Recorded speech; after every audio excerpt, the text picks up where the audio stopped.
Today's video is sponsored by our good friends at Famous Faces and Funnies, located in Melbourne, Florida. Check us out on Facebook, Instagram, and Twitter, as well as our friends at Docking Bay 94, located in Boca Raton, Florida. Check us out on comicsandgames.com, as well as Ian's Display Stands. Ian's is the best stands for vintage Star Wars and Hasbro G.I. Joe. Check out Ian on Facebook. Recall right after the first issue, I stated that by issue number 3, we as a fan base will have a better understanding if this series will be any good. After issue number 1, many, including myself, were like, yikes. But credit writer Paul Allur. Issue number 2 had us starting to develop an investment in these new characters. Yes, their names may be familiar, but this isn't Larry Hama's G.I. Joe. It was never meant to be.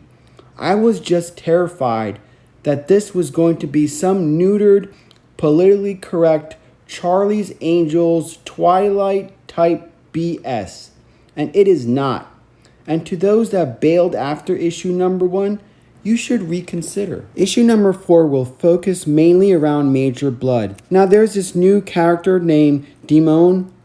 She just pops up for a little bit, but we'll discuss her a little bit later. So the first image we get that we all have when it comes to Major Bludd, thanks to Sunbow, is a lowdown snake in the grass. Someone with no honor and just a pure scumbag. Now, here's what's weird. In other universes, he is shown to be a great husband, loving father, and takes care of his elderly father. A complete 180 from his mercenary Cobra persona. It's as if there was two different people. Now, Paul Allur's version is somewhere in between of, those two realms. Now, way back in issue number 1, our first issue of Major Bludd is when he offed Duke in execution style. Now, after that, he kind of just vanished for a little bit and disappeared. Now, this issue, we will discover that Major Bludd is a lot more complex and relatable in certain situations, and something we could appreciate. Wait, what? Yeah, I said it. Remember the Blackwater scandal that happened during Operation Iraqi Freedom?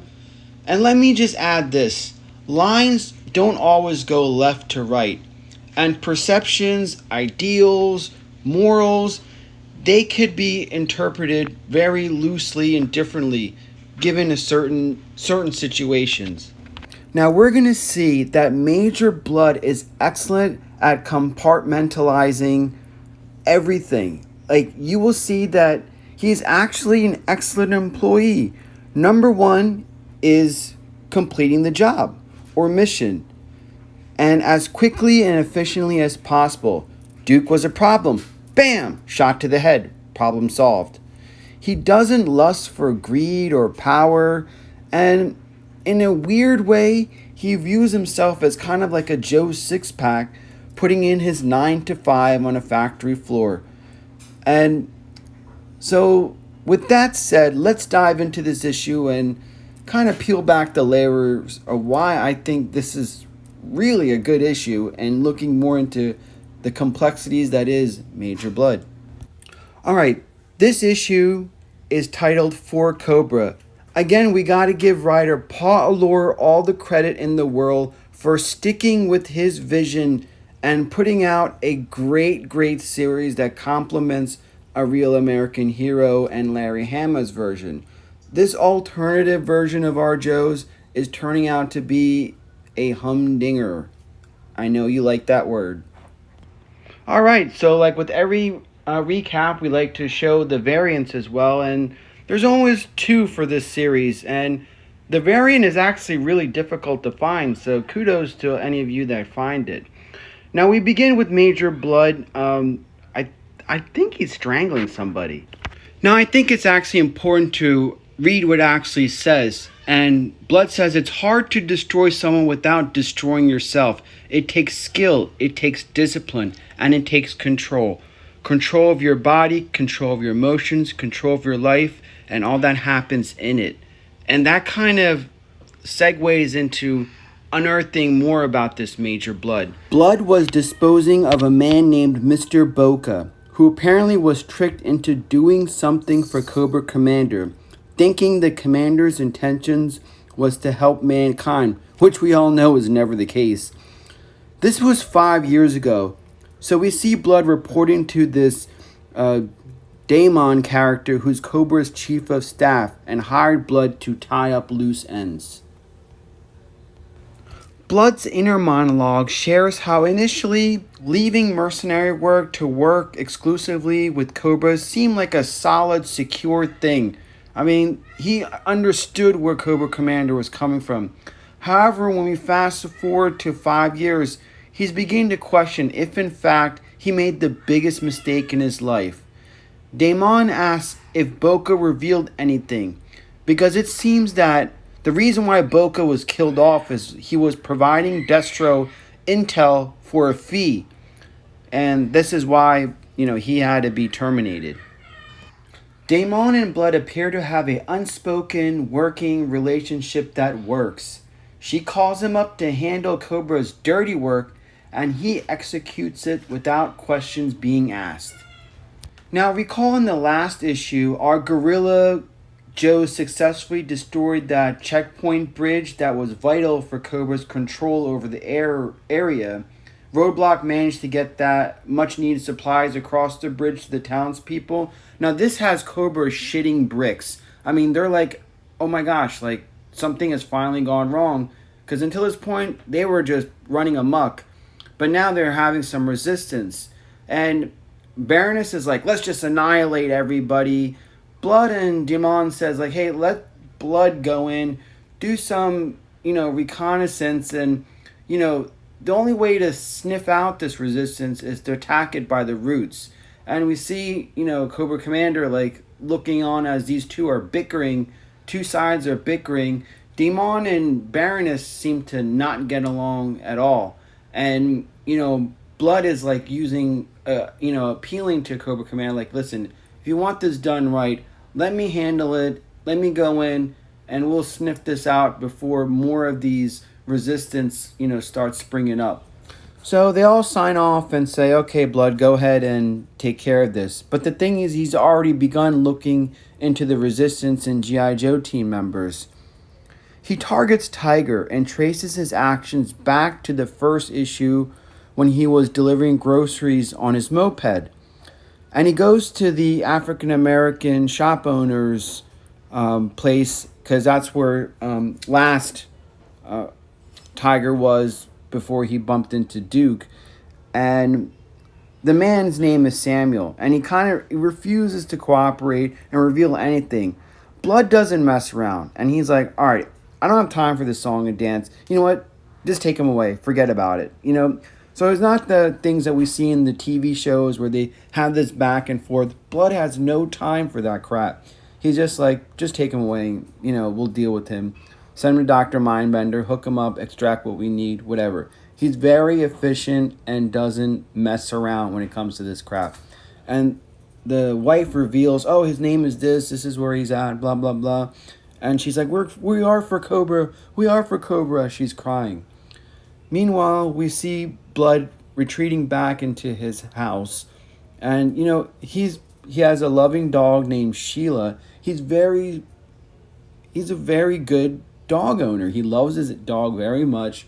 Again, it's just like coming back in from a long days at work and greeting your pet. We've seen it's no different. And Bludd is smart. He's like, all right, so this G.I. Joe team is probably using a lot of energy. So I'm going to look at the power grid and see where there are spikes in powers. And that'll lead me right into the G.I. Joe headquarters where all this activity, and I could end this crap right now. So, he prepares to do that, and he embarks on his journey down into the sewers, following the path. As Bludd descends into the sewer, he shares why he joined Cobra. Number 1, a mutual enemy. Number 2, mutual interests. The mutual enemy aspect is actually Destro, not G.I. Joe. Destro apparently supplied small arms to the Taliban and were trained by Iron Grenadiers, just like the Mujahideen were trained by the United States in their struggle versus the Soviets. Of course, they would evolve into the Wahhabi Taliban. Now, that event, he lost everything: friends, sense of duty, and himself. He saw the power of the dollar as the real deciding factor in warfare, not love, not country. The mutual interest aspect is control. As we saw on the very first page of this issue, without control, one can go down a path of destruction. Initially, that is what he saw in Cobra Commander. Commander wanted power for power's sake.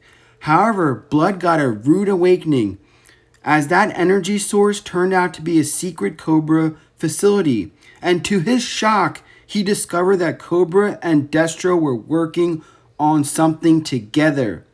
Now, back in issue number 2, we saw Destro talking to Hawk.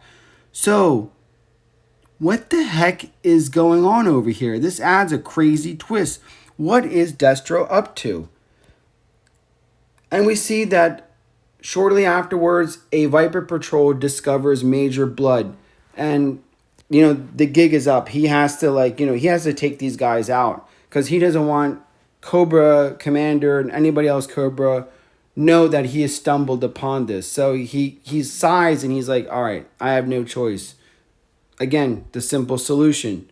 He's going to kill these Vipers.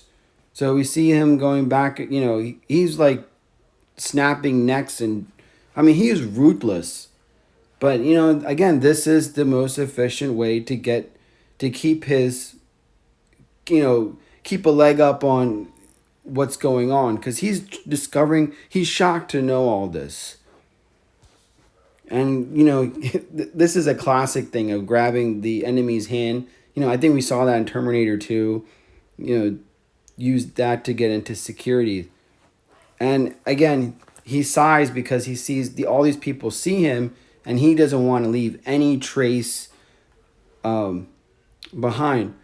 So meanwhile, Dimon is home, and she's with her daughter, and there's a call at the facility, from the facility, saying, we have an intruder in here. There's dead bodies everywhere, and we need you to get back, and there's a situation, you need to come back. Dr. Mindbender is called in because he was actually talking to Destro about the project that they're working on. So, he has to report back to Dimon, and the Baroness are there. And initially, Dimon's like, hey, let's call in Bludd to investigate, because they all suspect it's the G.I. Joe team. And then, Dimon is like, no, don't bring Bludd into this, because him and Destro have a history, and Cobra Commander specifically doesn't want Bludd to know about this. So they're keeping something from Major Bludd, and he's just waiting for Mindbender. I like this. It's like, how scary is this? Apparently, Mindbender was expecting that was Bludd all along. As he adds, it just had his handwriting all over it. They both have this alliance and confiding to one another what's really going on. And Bludd is outraged, as he adds, there is no need to work with Destro on creating more weapons. In a shocker, this place isn't a weapons facility, Mindbender adds. It's actually a think tank. See, Cobra Commander has spent all of his resources conquering the world. Now he wants to fix this. Fix the world's problems. And at this point, Bludd's like, holy shit.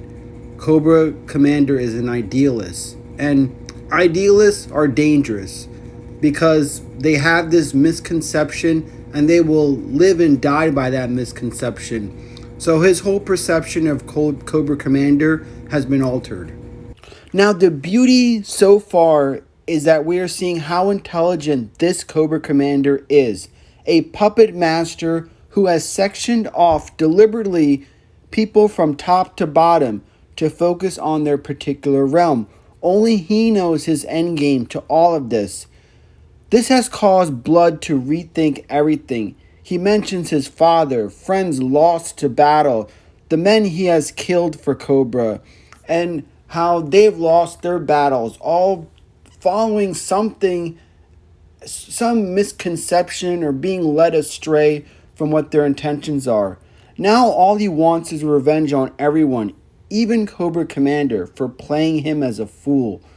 But in order to do that, he must be willing to destroy himself. He must lose control. A far cry from everyone's initial perception. This series is turning out to be excellent. Now, huge plot twists surround Blood, and don't forget about Destro and Cobra Commander. This G.I. Joe team is in for a shitstorm, for they have to deal with all three, as well as themselves coming together.